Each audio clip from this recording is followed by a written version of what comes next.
8 तारीख का जब ये ईवीएम खुलेंगी और सीधे रुख करेंगे फरीदाबाद का, जहां से मेरे सहयोगी अनिल राठी जुड़ गए हैं। अनिल, ईवीएम अब स्ट्रांग रूम पहुंच चुकी हैं, आपसे वहां की तस्वीर देखना चाहते हैं कि किस तरीके से इंतजाम किए गए हैं स्ट्रांग रूम में सुरक्षा के, और पारदर्शी तरीके से चुनाव संपन्न हुआ है। अब यहां की क्या तैयारी है 8 तारीख के लिए, क्योंकि मतगणना का दिन है, बड़ा दिन है, जनादेश आएगा उस दिन।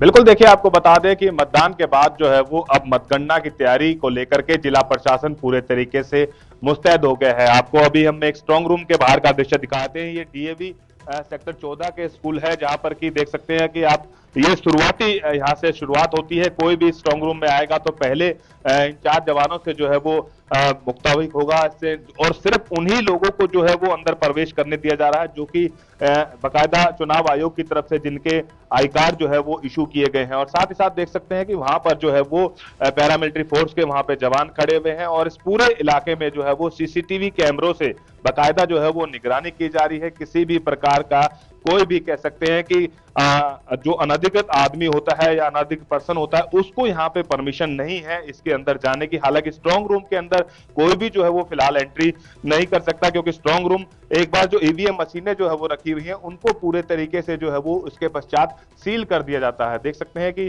3 लेयर की सुरक्षा जो है वो यहाँ पे की गई है। रैपिड एक्शन फोर्स के जवान जो है वो यहाँ पे हैं, सीआरपीएफ के जवान हैं, और स्थानीय पुलिस जिस तरीके से जो है वो है, और साथ ही साथ जो प्रशासनिक अधिकारी हैं वो यहाँ पे हैं। और इसके पश्चात यहीं पे ही जो है वो किस्मत का फैसला कह सकते हैं, जो उम्मीदवार हैं उनकी किस्मत का फैसला यहाँ पे होगा। और 8 तारीख को तमाम मशीनों को सीधा जो स्ट्रांग रूम है वहां से निकाल करके जो है वो काउंटिंग के लिए यहाँ पे रखा जाएगा। तो कहीं ना कहीं कह सकते हैं कि फिलहाल जिला प्रशासन की जो तैयारी है वो पूरे तरीके से मुस्तैद है। बाकायदा जो है वो चप्पे चप्पे पर पूरी पैनी नजर रखी गई है। फरीदाबाद की बात करी जाए तो फरीदाबाद में जो लगभग 6 स्ट्रांग रूम जो है वो अलग अलग जगह पे बनाए गए हैं। 6 की 6 जो विधानसभा है उन तमाम विधानसभाओं के 6 स्ट्रांग रूम जो है वो अलग अलग है। चाहे बल्लभगढ़ में बात करी जाए तो बल्लभगढ़ की जो सुषमा स्वराज कॉलेज है वहां पे बल्लभगढ़ का होगा। ये फरीदाबाद 89 विधानसभा का स्ट्रांग रूम है। इसके साथ ही किसान भवन में स्ट्रांग रूम बनाया गया है, और इसके पश्चात जो है वो लखानी धर्मशाला और दौलतराम धर्मशाला। तो इसी तरीके से अलग अलग विधानसभाओं की बात कर जाए तो सभी की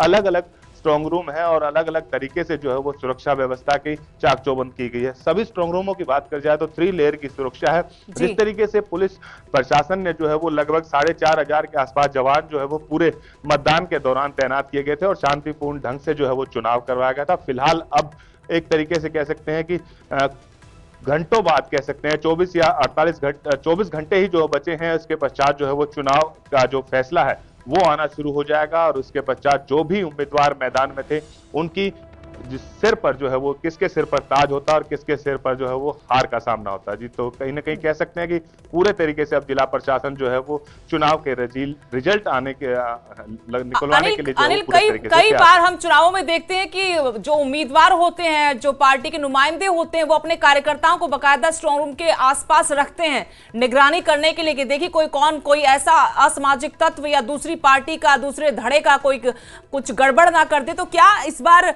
सब कुछ शांतिपूर्ण तरीके से सब विश्वास में है, कोई नहीं बैठा? हमने बहुत बार देखा, खासकर पिछले लोकसभा चुनाव में सिरसा में हमने देखा था, अशोक तंवर ने तंबू गाड़ दिया था बाहर।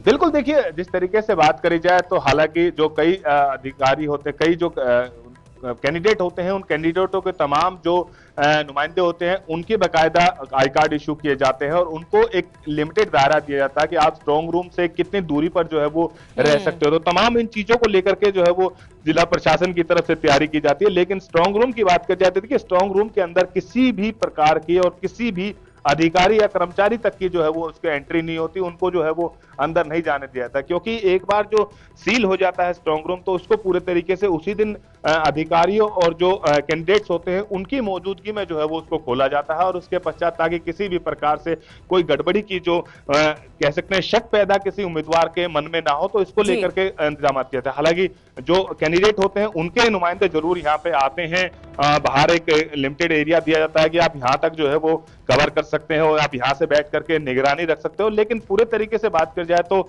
एक स्ट्रांग रूम में जाने के बाद ईवीएम मशीन में गड़बड़ी की आशंका जो है वो पूरे तरीके से जीरो हो जाती है, क्योंकि काफी 3 लेयर की सुरक्षा जो है वो ईवीएम मशीन की इस स्ट्रांग रूम में आने के बाद होती है, और तमाम सीसीटीवी की निगरानी में जो है वो उसको अधिकारी भी ऑब्जर्व करते हैं, जिले के डीसी भी ऑब्जर्व करते हैं, तमाम आला अधिकारी भी ऑब्जर्व करते हैं, तो कहीं ना कहीं इस तरीके की गड़बड़ी होने की आशंका का उसकी संभावना जो है वो काफी कम हो जाती है जी।